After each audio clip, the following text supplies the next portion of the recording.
free to play at its heart is free to play. So there isn't any kind of deposit, if you like. Where you get into grey areas is around cash redemption of prizing, etc. And I think you just have to have a meeting of minds to say, this is what we're comfortable doing, this is what we're not comfortable doing. You're listening to 15-Minute Mastery, a show that empowers you with insights from leading iGaming experts to enhance your personal or business performance. The show is brought to you by the AI-powered data analytics platform Blask and supported by tech-driven affiliate and media company Already Media, Lala Stars, the leading casino partnership program, and Next.io, the world's iGaming community.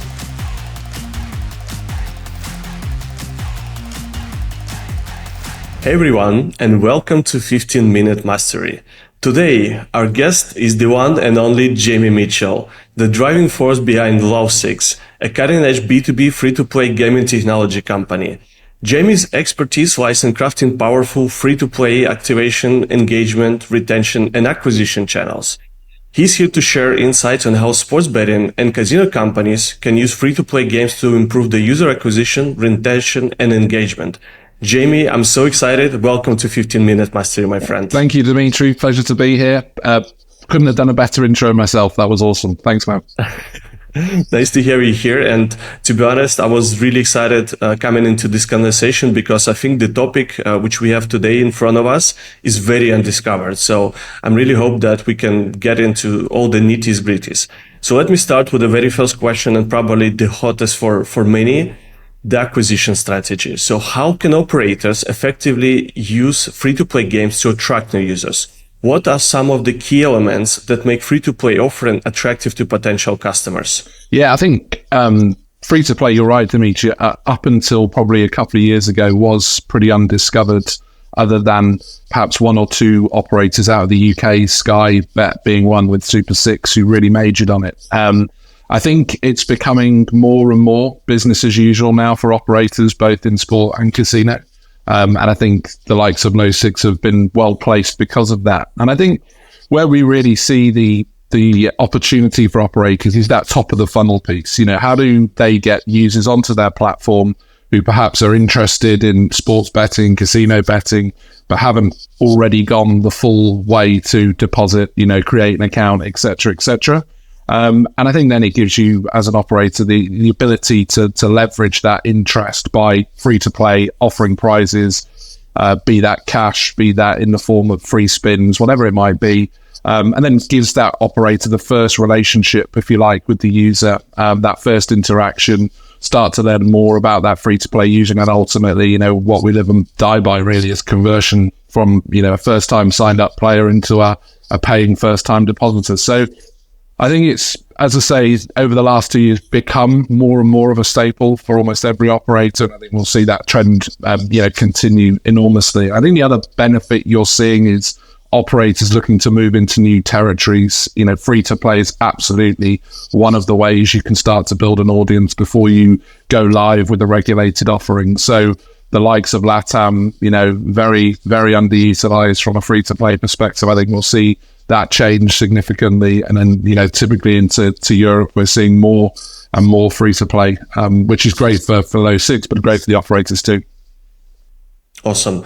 Can you give us like a few examples of this acquisition free-to-play top of the funnel products, like maybe 2 or 3 examples? Yeah, sure. I think, as I say, if we look at Sky Bet, what they did with Super 6 is probably the most obvious one. And, you know, depending on which numbers you sort of read, between 500,000 and 1 million users sort of playing free-to-play via pick 6 correct scores to win a 500,000 or £1 million jackpot. You know, really, really smart from Sky Bet, way before everybody else was using, free-to-play as an acquisition sort of funnel for them. And those kind of opportunities, as I say, to then contextualize user data, understand who their favorite team is. So when they start to use their CRM strategy, it's a marketing tool effectively to say, hey, first goal scorer bet on Spurs this weekend, Dimitri, et cetera, et cetera. So that's been super successful. I think from a casino perspective, free spins has been around for as long as I can remember, but I think operators are now looking for more sophisticated ways to encourage free to play into casino. So the likes of Pinata Picks, which is a product offering we have, have actually become again, very, very important for these CRM teams who are looking to reach out to new users. So I think sports probably has been the driving force in free to play up until this point, very much leveraging the Euros and World Cups and soccer, all those good things. I think what we'll see continue over the next 18 months is that move more into free to play, into casino operations. And I think that probably hasn't been nailed yet, but I think we'll see somebody really take a big sort of play on that and really do a good job of it. Yeah, awesome. Thanks a lot, Jamie. I think your example was probably spot on, where you mentioned the seasonal activation mechanics, where you kind of try to tap into the most of the possible mass market audience instead of avoiding the category users right away. But it leads me to my next question about the engagement afterwards. So let's say you acquired all these players during Euros or the World Cup with your acquisition tools. But once you've acquired these users through free-to-play, what does the funnel looks like to drive players to the operator? And what kind of performance is that funnel seeing? Yeah, well, that's the big change, I think, over the last 2 years, Dimitri. So if we go back to 2021, 22, all operators that we were talking to were interested in user growth. So get us as many users from free to play as possible. We'll attribute a lifetime value to them. Our shareholders will be happy. Great. That's really sort of changed, I would say, over the last 12 months. It's all about conversion. So operators now would rather get 10,000 users on a free-to-play game that are highly likely to convert into a first-time depositor rather than 100,000 that might convert, pretty low. I think where that's really now incumbent on the likes of Low6 is to contextualize the data from that free-to-play sort of aspect. So what we don't want is just to get Dimitri's email, address and a telephone number. What we really want to do is make those free-to-play props a conduit for us to be able to say, this is what Dimitri likes. These are the devices he likes to, look at online iGaming or whatever it might be. These are the times that he likes to engage. This is his favorite team. And it's incumbent on us to offer free-to-play products that allow you to get that data. And then it's all about conversion, as I say, how do we get the highest conversion from these free-to-play metrics? So at Low6, we have a couple of data scientists in our business. We've done that for the last 5 years. For us, that's all about bringing in top of the funnel users, contextualizing data and making that data make sense for the operators. And it's really not that difficult. If you can give an operator some really powerful data on a user, right message, right person, right time, they're going to be successful because that's their bread and butter. That's what they do, is convert people. Yeah, that's actually a great point. I think in the last few years, data, I keep saying this became a new oil where, more companies, they understood the power of the data. And as you mentioned, the power of personalization using this data. So in your experience, how important is personalization in free-to-play offerings, and what are some effective ways on how to implement it? Yeah, I think it's clearly enormous. For us, if you look at one of the activations we did for the last 2 years, which is in North America with the college free-to-play across every state in America, the key objective for us was we really wanted to understand which device players like to receive their messages on, so push notifications, emails, text, whatever that might be. We took it upon ourselves to really understand favorite player, favorite team, and then that personalized sort of call to action, if you like, from the iGaming operator is just such a stronger KPI converted piece of data that it becomes, I think, night and day when you get an iGaming operator advertised to you in a really generic way versus a super personalized way. You just see the conversion metrics skew enormously, Dimitri, into personalized call to actions are everything in iGaming, and that won't change, and that will actually, I think, get more and more incumbent on the free-to-play partner to help the iGaming operator get to that sort of point in time. Yeah, I fully agree with you. And I think, the speed of communication also became much faster. If you think about, 2019 or maybe even 20, some of these world-class CRM solutions, they were offering you only one touch per day sometimes. Yeah. And now you can do this blazingly fast. And as you mentioned, utilizing the personal data about, the game preferences, about some of the, leagues preferences, you can talk with them in the real time. And this is really powerful. Yeah, totally agree. And, there's just no point if through free to play, we can understand that Dimitri doesn't like soccer. He's a cricket fan. Then let's just stop sending you soccer, first time depositor bets. And I think that's where free to play sort of should and is being used really powerfully. It's that understanding of each individual user. And I would suggest that, all operators are sort of all over that now. They understand that they need to be layering contextualization onto their own data, and they need to be doing it regularly, holistically, and making sure that, they're always looking to add contextualized touch points to every piece of data that they have. And if that's through free to play, amazing. It's the easiest and most organic way to do it for sure. Yeah, I love it. So going a little bit backwards, so you mentioned that free-to-play could be a great and effective strategy on how to enter some of the markets where you're not live yet as an operator. So I want to kind of try to get into this part a little bit more.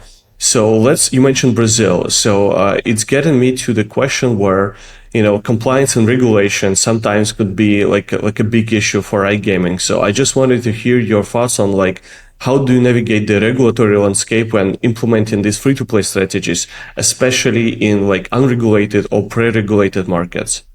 Yeah, and it's a good question because a lot of it comes down to the risk tolerance of the operator themselves. There'll be grey operators that have a huge risk tolerance and, will think nothing of launching free-to-play into a region. There'll be super cautious operators that, take a different view. And I think what that comes down to is getting good advice from your legal team and their legal team to collaborate and meet in the middle.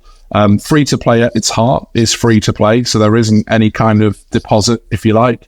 Where you get into grey areas is around cash redemption of prizing, etc. And I think you just have to have a meeting of minds to say, this is what we're comfortable doing. This is what we're not comfortable doing. But ultimately, as a free to play operator, we very much sit hand in glove with the operator to say, look, we can do whatever you'd like to do. This is what we've done before. This is how it's worked. But it does ultimately come down to the operator to say, that's where our risk tolerance is. But I would just reiterate, we're free to play. There's no cash to enter our games. It's no money in kind of as a product, really. Right, got it. So you also mentioned cash redemption. So is this something you guys are seeing a lot within the free-to-play journey? Because I was recently looking at the table with comparisons of sweepstakes, free-to-play, social casino products. So where you see free-to-play sits within this whole ecosystem? Yeah, it was the most exciting 12, 24 months ahead for me. Our business, for example, is split right down the middle in our strategy. So we have free to play, who we work with 30 operators providing free to play for them. And that's the purest form of free to play that we've just spoken about, users in top of the funnel. The second arm of our strategy is all around free to play that uses in-app purchases. So social, lots of people refer to it as social casino, but we also have a fantasy product where it's in-app purchases. And again, you just need to get buttoned up with the operators that you're partnering with. We're a B2B company, so we don't really have a B2C strategy. But our B2B2C kind of strategy is all around how do we use free to play? And actually, is there a world where, again, because it's not regulated activity, in-app purchases becomes a super important strand for us, particularly this year. We have a couple of big partnerships that are soon to be announced. I think that is such a big growing market, Dimitri, that, I don't see a ceiling for that. And I think it could be very, very exciting for normal operators, people that have been traditionally operating only iGaming. I think we'll see more and more of them move into social casino type offerings. And I'm talking the very biggest brands in iGaming, because of that ability to launch into new markets with a product that doesn't require regulation, that can drive revenue, depending on the risk tolerance via sweepstakes, et cetera, and I think you'll see a huge growth in the next 24 months from the biggest operators globally.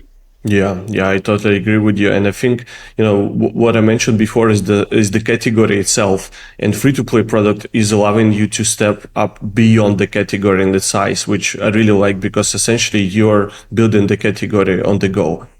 which leads me to another question about, how to measure the success of this whole thing, right? What kind of KPIs should companies focus in on when evaluating the success of their free-to-play initiatives? Yeah, I think there's two ways to look at it. There's stakeholders within the iGaming sort of partners that we have that would have two different views. So one would be very much, I think, a vanity metrics, which is how many new users have signed up for our platform because of free to play. 100,000, 200,000, great. The KPI that, as I said, we've seen just, more than ever in the last 12 months, it's conversion into first-time depositors. And they're the two that I think, drive free-to-play for us right now. We live and die by those metrics. So how many users can we bring into the funnel? How many of them ultimately convert? And that will lead to, do we go further with free-to-play as an iGaming company, or do we back out of that? And so far, we've not had a partner back out. So I think the key for us is conversion right now. You will get those other strands around, what has it done for our data? What's the extra contextualization? But the focus on EBITDA profitability for most of our partners is meaning that, we live and die by KPIs of conversion to first-time depositors.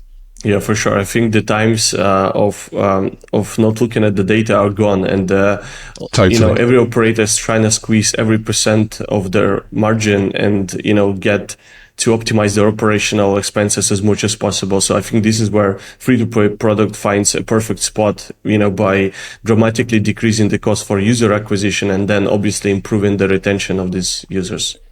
Yeah, spot on. Awesome. Thank you so much, Jamie. I really enjoyed this conversation. It was really interesting to hear your thoughts about the free to play. And I think, after this episode, there will be no more questions about how to utilize this product properly. Thanks, Dimitri. It was a pleasure to speak to you. Thanks a lot, Good Jamie. to see you. Thanks a lot. Cheers. Bye-bye.